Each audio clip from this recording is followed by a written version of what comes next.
Hello friends, welcome on my YouTube channel Ankit solution point. दोस्तों, आज हम लोग कैलेंडर पढ़ने वाले हैं। दोस्तों, आप लोग कंपटीशन की तैयारी कर रहे हैं। ये चैप्टर कॉम्पिटिटिव एग्ज़ाम्स की दृष्टिकोण से बहुत इम्पोर्टेंट है। दोस्तों, चलिए कैलेंडर को टॉपिक वाइज पढ़ते हैं। इसका पार्ट 2 आपको जल्द ही मिल जाएगा। चलिए सेशन को स्टार्ट करते हैं। दोस्तों, इस वीडियो में ये कैलेंडर में आपका वीक आएगा, डेज आएगा, ईयर आएगा, तो इस टाइप के बहुत सारा प्रॉब्लम आएगा। दोस्तों, इसमें हम लोग नॉर्मल ईयर, लीप ईयर और आगे और डेज के बारे में पढ़ेंगे। दोस्तों, तो चलिए स्टार्ट करते हैं। दोस्तों, कैलेंडर में सबसे पहला ईयर होता है। ईयर दोस्तों आपको दो प्रकार से होता है। पहला नॉर्मल ईयर, दूसरा लीप ईयर होता है। तो दोस्तों, नॉर्मल ईयर सभी जानते हैं 365 डेज़ का होता है, जबकि आपका लीप ईयर 366 डेज़ का होता है। नॉर्मल ईयर का फरवरी मंथ आपका 28 डेज़ का होता है, जबकि लीप ईयर का फरवरी आपका 29 डेज़ का होता है।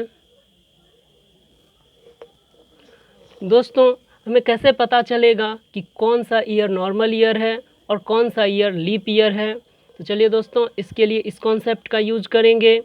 जिस ईयर में, पहले लीप ईयर देखते हैं, जिस ईयर में आपका 4 से पूरा का पूरा वो ईयर डिविजिबल हो तो आपका वो ईयर लीप ईयर होगा। एक एग्जांपल लेते हैं दोस्तों, जैसे 2012 लीजिए। अगर ये ईयर 4 से पूरा का पूरा डिविजिबल होगा तो आपका ये लीप ईयर होगा। तो करिए डिवाइड। 4 से डिविजिबिलिटी रूल आपको पढ़ा चुका हूँ दोस्तों। लास्ट का 2 डिजिट 4 से डिविजिबल हो तो वो पूरा का पूरा डिजिट 4 से डिविजिबल होता है। तो इसको करिए, लास्ट का 2 डिजिट 12 डिविजिबल है 4 से। इसका मतलब है दोस्तों ये आपका लीप ईयर होगा और इसका फरवरी आपको 29 डेज़ का होगा। और आइए नॉर्मल ईयर को देखते हैं।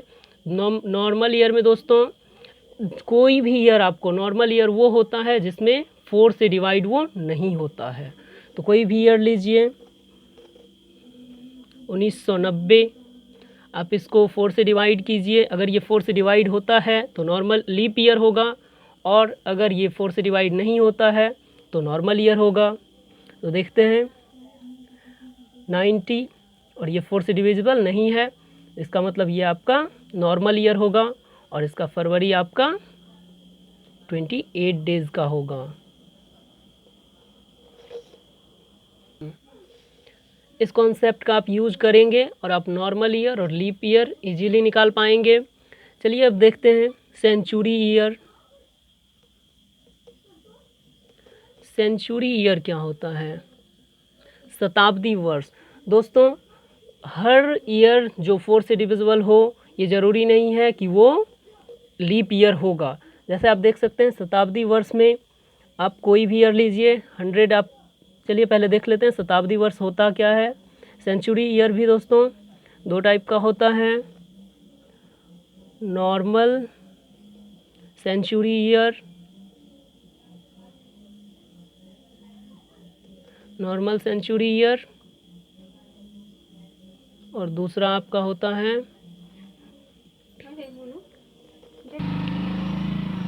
और लीप सेंचुरी ईयर।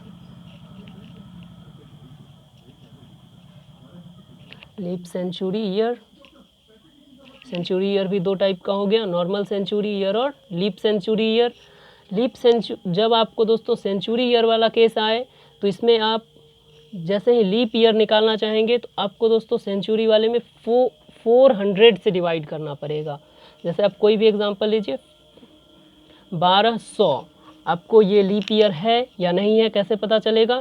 तो इसमें आप 4 से नहीं कर सकते हैं दोस्तों। 4 से आप सेंचुरी ईयर वाले में नहीं करेंगे, 400 से करेंगे। और अगर ये 400 से पूरा पूरा विभाजित हो तो ये आपका लीप ईयर होगा और इसका फरवरी आपको 29 डेज़ का होगा। नॉर्मल सेंचुरी ईयर की अगर बात करें दोस्तों, तो नॉर्मल में देखिए 100 है, आप कहेंगे ये 4 से डिविजिबल है, लेकिन आपको सेंचुरी ईयर के लिए जो कॉन्सेप्ट मैंने बताया है आप उस कॉन्सेप्ट का यूज कीजिए। इसको 400 से डिवाइड कीजिए। ये पूरा का पूरा देखिए 400 से डिवाइड नहीं होता है, इसका मतलब ये है कि नॉर्मल ईयर है और इसका आपको फरवरी 28 डेज़ का होने वाला है, 28 डेज़ का।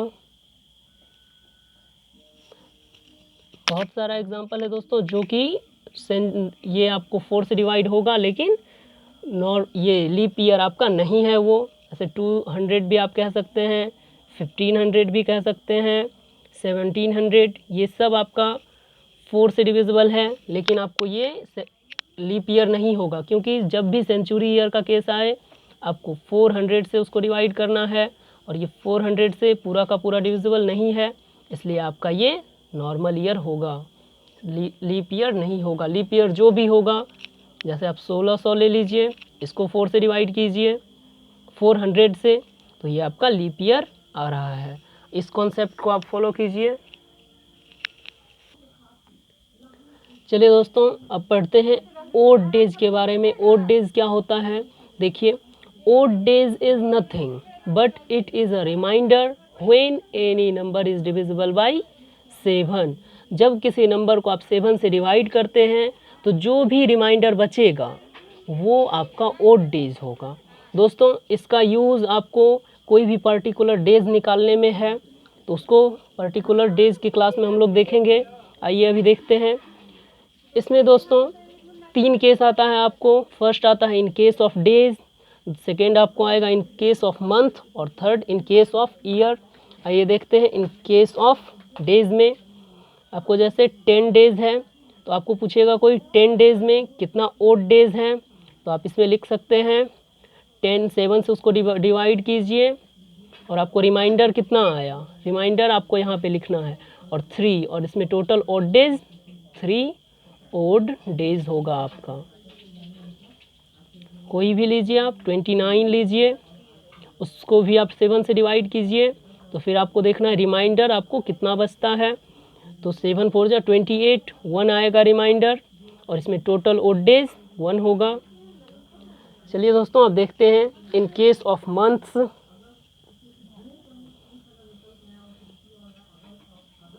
इन केस ऑफ मंथ्स का केस देखते हैं अब हम लोग दोस्तों। तो इन केस ऑफ मंथ में आपको देखना है मंथ कितना होता है, 12 होता है, जनवरी फरवरी मार्च अप्रैल मई, तो इस टाइप से दिसंबर तक। तो जनवरी का आप देखिए,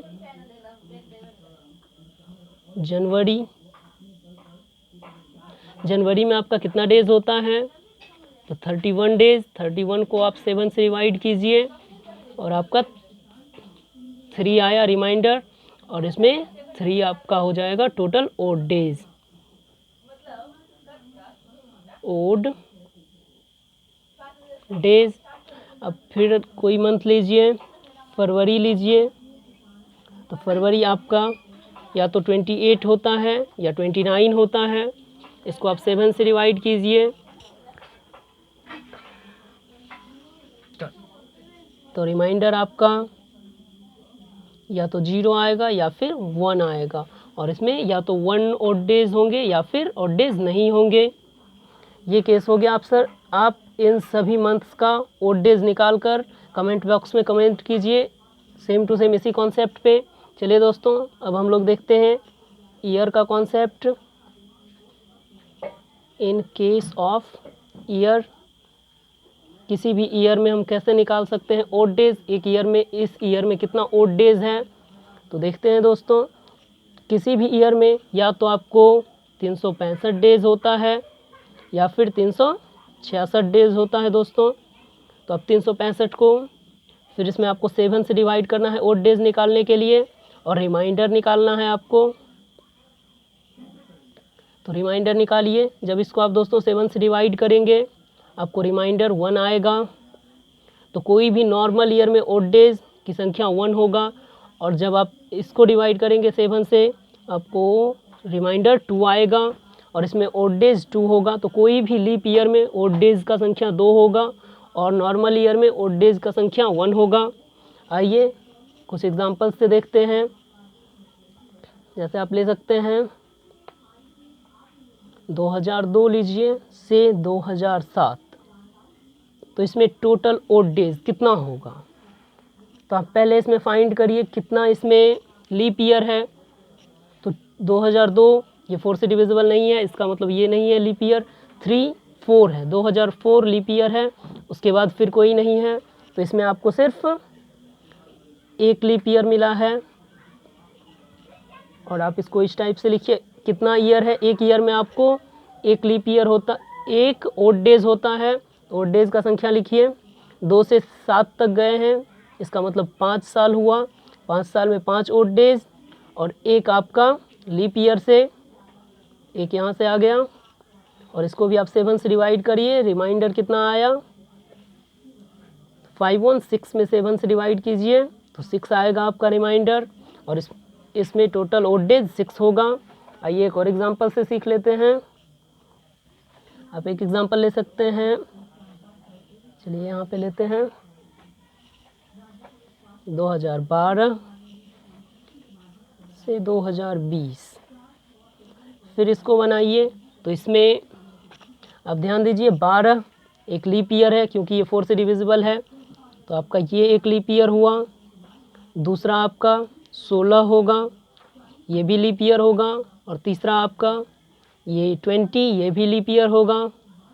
तो इसमें 3 लीप ईयर हुए दोस्तों। अब इसके बीच का अंतर निकालिए, 8 हुआ प्लस लीप ईयर कितना है 3 हुआ। इसको आप 7 से डिवाइड कीजिए और रिमाइंडर देखिए कितना आता है 8 + 3 11 को 7 से डिवाइड कीजिए, रिमाइंडर आपका 4 आएगा। और इसमें आपका टोटल ओड डेज 4 होगा। इस टाइप से आप ओड डेज निकाल सकते हैं। दोस्तों इन सभी कॉन्सेप्ट को आप अच्छी तरीके से देख लें, नेक्स्ट क्लास के लिए ये सब इम्पोर्टेंट है। दोस्तों मिलते हैं नेक्स्ट वीडियो में, तब तक के लिए जय हिंद।